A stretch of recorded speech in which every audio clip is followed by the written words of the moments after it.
Now, we will discuss the second point, which is the important acts and deeds to be done during the first 10 days of Dhul Hijjah. I have enumerated 35 important points. Some people have listed 10, 20, 30, some more. There are hundreds of good deeds you can do. To make the list a bit shorter, I have enumerated 35 important deeds and acts to be done during the first 10 days of Dhul Hijjah. And whenever I try and enumerate the ones which are the fard on the top, then coming with the highly recommended sunnah, and then the other sunnah later on. That's my policy. And when I repeat the good deeds, I also repeat the faraiz which are supposed to be done daily, because what are the faraiz daily has to be done first. Then you can talk about the sunnat muakkada, then you can talk about the sunnat ghair muakkada. So this is the order I follow whenever I list the important acts or deeds to be done. So number one, the most important act during the first 10 days of Dhul Hijjah is that you should offer salah in congregation in the mosque. All the 5 daily salah in congregation in a mosque. It is a fard, especially for the Muslim men. For the women, there are exceptions. And when I'm listing these 35 important points, it is for all types of Muslim, whether you're more practicing Muslim, whether you're moderate practicing Muslim or less practicing Muslim. If you are a less practicing Muslim, you will see to it that you will do as much as these good deeds as possible. If you're moderate, what you will do, you will try and do all of these 35 good deeds. If you're already a practicing Muslim, then what you'll do, you'll see to it that you'll increase the intensity of ibadah. So these days are meant for all the Muslims, whether you're less practicing, moderate practicing, or more practicing. If you're less practicing, you see to it that you do as much as possible of all the good deeds. If you're moderate, you see to it that you do all the good deeds and increase the intensity. If you're already a good practicing Muslim, doing all the faraiz, see to it that you increase the intensity of the mustahab. Also do the ghair mustahab. If you're moderate and you're doing the faraiz, then you do the sunnat muakkada. If you are a highly practicing Muslim, then besides the faraiz and the sunnat muakkada, you do the sunnat ghair muakkada.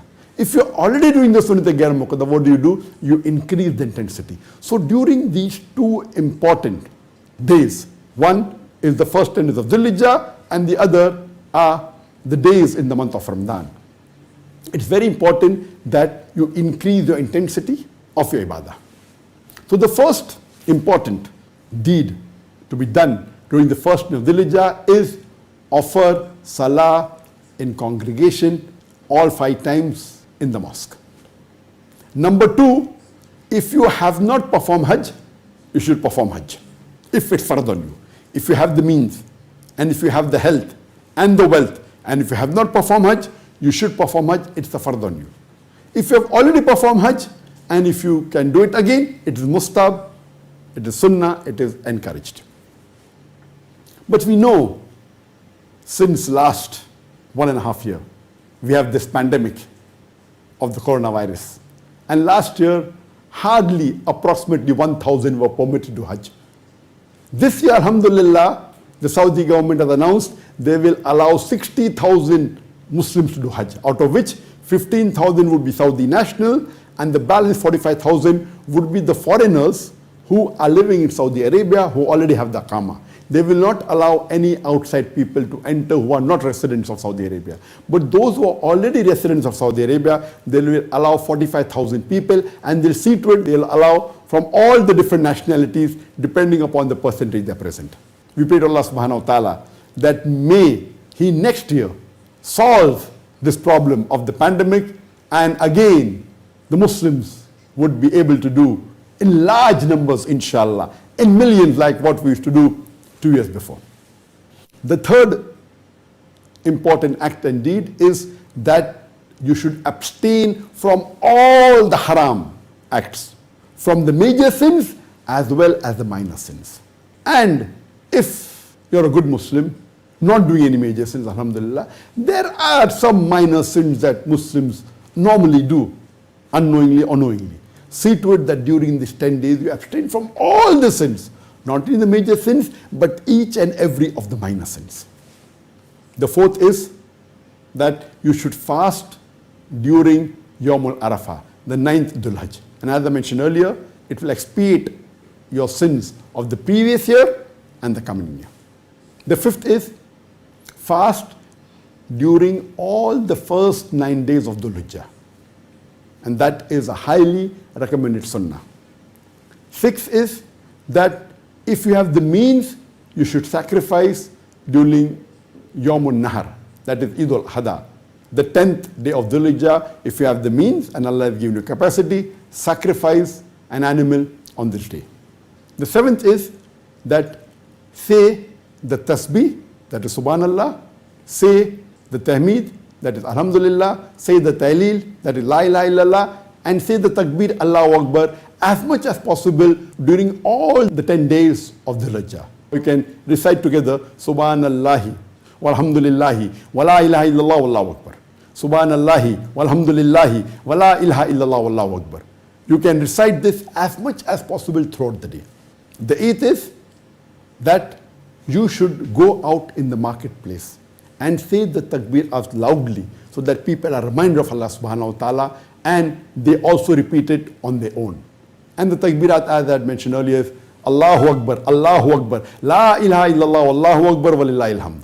As much as possible, go out in the marketplace, tell to the others, remind others to do zikr, to remember Allah subhanahu wa ta'ala. It is more sawab than distributing gold or silver in the marketplace.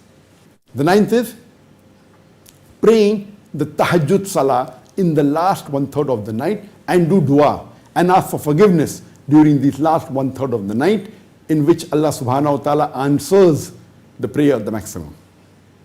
The 10th is pray the sunnat-e muakkada. That is, there are 12 sunnat-e muakkada in which the Prophet said, if you pray these 12 rakat, you will enter Jannah and have a house close to the house of the Prophet.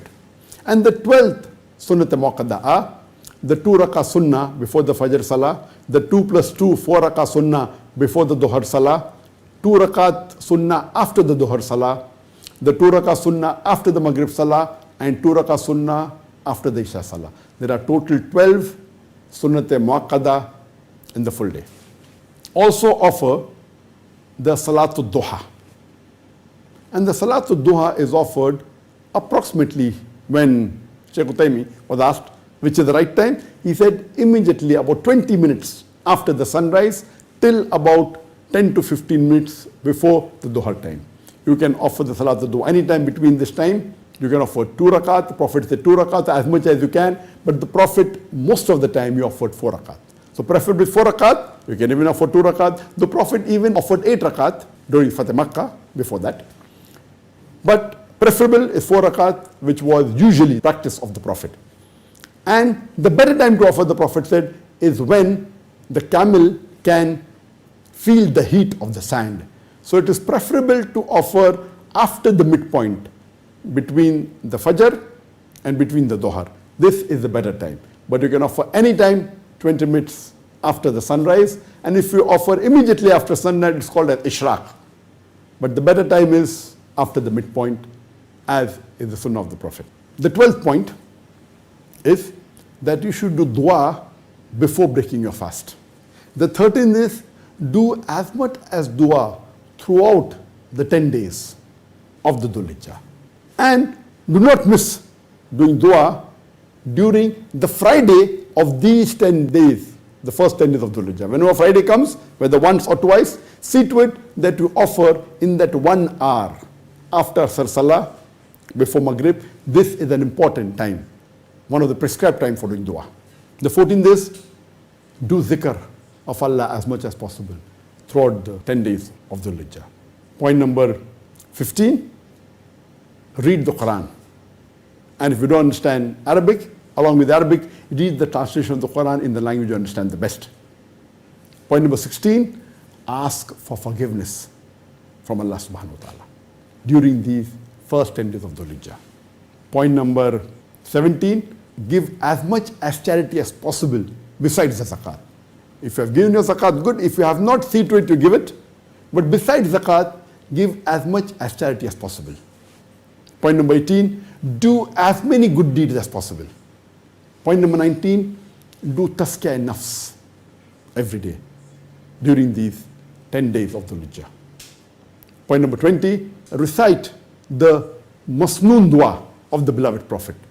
If you are not reciting, start reciting in these 10 days. If you recite few, start reciting more or increase the number of masnoon dua. For example, when you enter the mosque, there's a dua. When you come out of the mosque, there's a dua. When you enter the toilet, there's a dua. When you come out of the toilet, there's a dua. When you wear a dress, there's a dua. For most of the acts, there are duas. So see to it, you do the masnoon duas. Point number 21, do as many sunnahs of the Prophet. For example, while you drink water, see to it, you sit and drink water. It is a very important sunnah of the Prophet.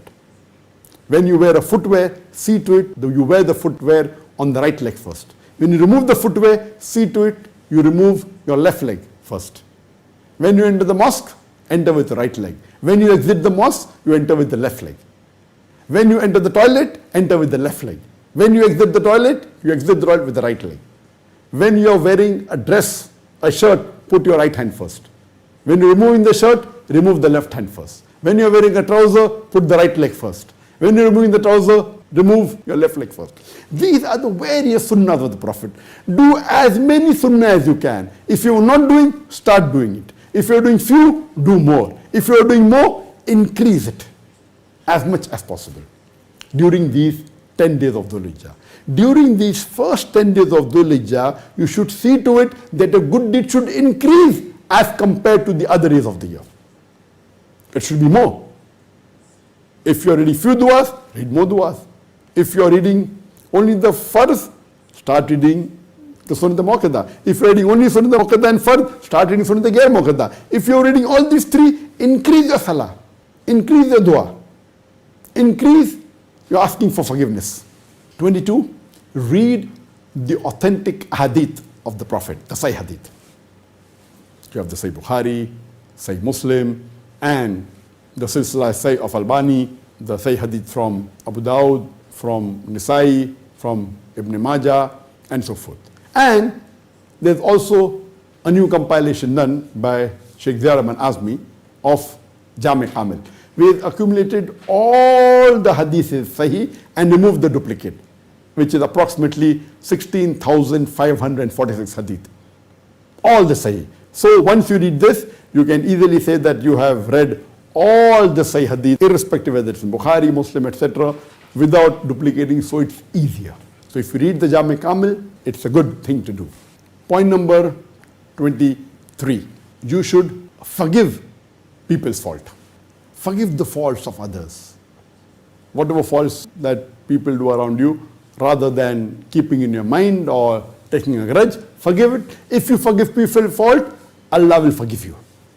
Whether it be of your family members, whether it be of your staff, whether it be of your people around you, forgive as many faults as possible of the others. Point number 24, do islah with your other Muslims. Point number 25, do dawah with the non-Muslims. Point number 26 is that you offer sunnat ghair muakkada. There are total 10 sunnat ghair muakkada. It is 2 rakah sunnah after the Dhuhr Salah, 2 plus 2, 4 rakah sunnah before the Asr Salah, 2 rakah sunnah before the Maghrib Salah, and 2 rakah sunnah before the Isha Salah. So there are 10 sunnat ghair muakkada. If you offer this, alhamdulillah, during all the 10 days of Dhul-Hijjah. The 28th point is attend as many lectures and programs and courses of the authentic scholars to increase your knowledge in Islam. And today, being a pandemic is there throughout the world, attending live programs will be difficult. You can go to the next point, that is the 29th point. You can watch the videos, the video recording of the authentic scholars and the authentic orators, whether it be on a learning management system, whether it be on the Facebook, whether it be on the YouTube, whether it be on the Al-Hidayah, whether it be on the Peace TV, on various social media platforms. But see to it that these scholars and orators that you're hearing are authentic. Point number 30, hear the audio recordings of the authentic scholars and orators. You may be in the car and traveling. It's a good opportunity. While driving, you can hear the audio. You may be doing some exercise. You may be jogging. At that time, you can hear the lecture and increase your knowledge. Point number 31, read the seerah, the biography of the beloved Prophet Muhammad. And one of the good biographies that you can read is the Rahiq al-Maktoum, the sealed nectar, which is written by Sheikh Safiur Rahman Mubarakpuri. It is one of the best seerah that's available. Point number 32, spend more time with your family. When I spend more time with the family, doesn't mean that you go out more with them shopping all the 10 days. Yes, if you want to shop just before Eid and buy them good clothes, etc., no problem, but not all 10 days, not going for outing. When I say spend more time with the family, that along with the family, you read the Quran, you read the seerah of the Prophet, attend Islamic program of authentic scholars and authentic orators, watch the video recordings of authentic orators on various platforms, social media platforms, hear the audio together, spend time, discuss with them, talk to them about the good deeds to be done in the first 10 days of Dhul Hijjah, about the sunnah of the Prophet, read the translation of the Quran. This time you are doing a Venn diagram. Besides doing the ibadah, you are asking your family to do the ibadah. And the Prophet said that the best amongst the Muslim is the one who is best to his family, especially his wife. So spend more time with your family and encourage them to come closer to Allah subhanahu wa ta'ala. Point number 33, do not waste a single minute during all these first 10 days of Dhul Hijjah. Point number 34, be cheerful and happy during all these 10 days of Dhul Hijjah. And point number 35, see to it that you behave with the people around you with love, affection and care. This was in short the 35 important acts and deeds to be done during the first 10 days of Dhul Hijjah.